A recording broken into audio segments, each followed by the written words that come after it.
देसी गाय का शुद्ध घी बेहद गुणकारी होता है, ये तो हम जानते हैं, लेकिन देसी गाय का शुद्ध घी तैयार करने की वैदिक विधि क्या है, शायद ये सब नहीं जानते। पुराने समय में देसी गाय का घी तैयार करने की जो विधि अपनाई जाती थी, यदि उसी विधि से घी तैयार किया जाए तो फिर उसकी गुणवत्ता और बढ़ जाती है। इसीलिए इस वीडियो में आज दानवीर सिंह आपको देसी गाय का शुद्ध घी तैयार करने की वैदिक विधि लाइव दिखाएंगे। दानवीर सिंह ऐसे किसान हैं जो अपनी पत्नी के साथ मिलकर देसी गाय का शुद्ध घी बिल्कुल वैदिक विधि से तैयार करते हैं। इनकी पूरी प्रक्रिया देखने के बाद आप भी कहेंगे कि देसी गाय का सबसे शुद्ध घी यही है, और यदि सब इसी प्रक्रिया से घी तैयार करें तो उसके गुण और टेस्ट बेहतरीन होंगे।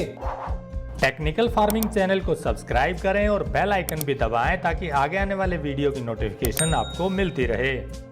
देखो, वैदिक तरीके से घी तैयार करने का एक ही तरीका है कि जो घी होता है, घी को टोटली अपना स्टार्टिंग से लेकर और अंतिम पड़ाव तक, जैसे कि वैदिक तरीके से पहले के टाइम पे बनाते थे कि मिट्टी के बर्तन के अंदर सारी की सारी प्रक्रिया जो होती थी वो मिट्टी के बर्तन के अंदर होती थी। जमाना, बिलोना, यहाँ तक कि घी तैयार करना, वो सारी प्रक्रिया मिट्टी के बर्तन के अंदर होनी चाहिए। जैसे कि हम करते हैं, सबसे पहले हम दूध लेते हैं जी, देसी गाय का दूध, मिट्टी के बर्तन जिसको हम बोलते हैं जी कढ़ावनी बोलते हैं, के अंदर डालते हैं। कढ़ावनी के अंदर दूध डालने के बाद उसको उपलों की धीमी आंच पर उपले, देखिए बहुत सारे आदमी शहरों में या कहीं पर भी गैस पे गर्म करते हैं, तो हम जो होते हैं देसी गाय के गोबर से पहले कंडे तैयार करते हैं जिसे उपले बोलते हैं, और उसके बाद उन्हीं उपलों से हम दूध तैयार करते हैं जी। कढ़ावनी में दूध गर्म होता है। कढ़ावनी में दूध गर्म होने के बाद शाम को उसको जो मिट्टी का बर्तन होता है जिसे बोलते हैं बिलोवनी, बिलोवनी के अंदर डाल देते हैं, और सुबह हमें दही हमारी तैयार मिलती है। सुबह उसी बिलोवनी के अंदर जब हम मथनी करते हैं, मिट्टी के बर्तन के अंदर ही मथनी होती है, और उस मथनी को करने के बाद हम ये जो दिखाई दे रहा है आपको, ये मक्खन है, मक्खन तैयार करते हैं जी। जो अपना मक्खन होता है जिसे नूनी घी बोलते हैं, इस नूनी घी को हम घिल्ली के अंदर गर्म करते हैं, और ये गर्म करने की जो प्रक्रिया होती है ये हम कंडों पे करते हैं ताकि जो हमारी आंच है वो बिल्कुल जीरो से स्टार्ट हो, बिल्कुल धीरे धीरे धीरे धीरे होते शाम तक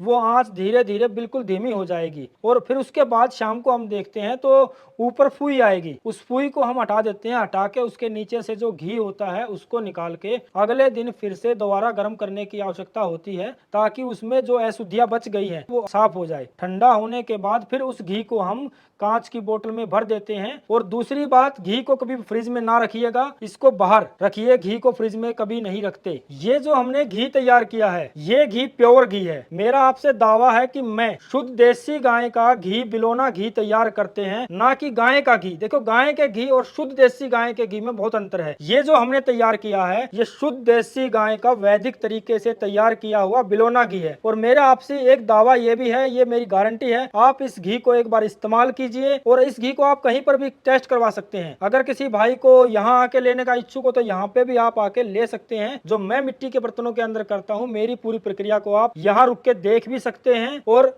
इस घी को ले सकते हैं। और पूरे भारत के अंदर हम इस घी को कोरियर भी करते हैं। शुद्धता का मेरी पूरी आपसे गारंटी है। 100% प्योर देसी गाय का बिलोना घी यही है। कुछ सालों पहले तक गांव में वैदिक विधि से ही देसी घी तैयार किया जाता था, लेकिन अब ज्यादातर घरों में मिट्टी के बर्तनों की जगह एल्यूमिनियम के बर्तन आ गए हैं, जिसके कारण घी की गुणवत्ता पर असर पड़ता है। इसीलिए टेक्निकल फार्मिंग की मुहिम है कि ज्यादा से ज्यादा लोग फिर से मिट्टी के बर्तनों की तरफ लौटें और वैदिक विधि से घी तैयार करें। इसीलिए हमने आपको दानवीर सिंह की स्टोरी दिखाई थी, क्योंकि दानवीर सिंह वैदिक विधि से देसी गाय का शुद्ध घी तैयार करते हैं। एक मिट्टी के बर्तनों में टूट फूट की बहुत ज्यादा समस्या रहती है, इसमें मेहनत बहुत है, तो लोग इस मेहनत से बचते हैं। तो ऐसा ना करें, कोशिश करें कि मिट्टी के बर्तनों को रखें। सबसे बड़ी बात यह होती है कि मिट्टी के बर्तनों के रख रखाव में बहुत ही ज्यादा मेहनत लगती है। एक तो हर हफ्ते के अंदर उनके नीचे जो उनकी तली होती है,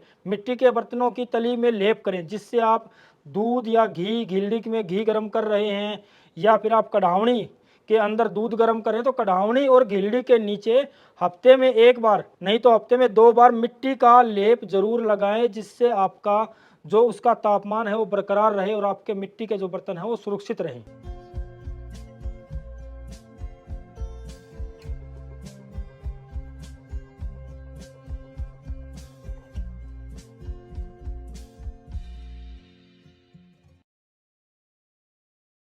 अगर आपको यह वीडियो पसंद आया है तो ज्यादा से ज्यादा लाइक और शेयर जरूर करें। साथ ही चैनल को सब्सक्राइब करना ना भूलें।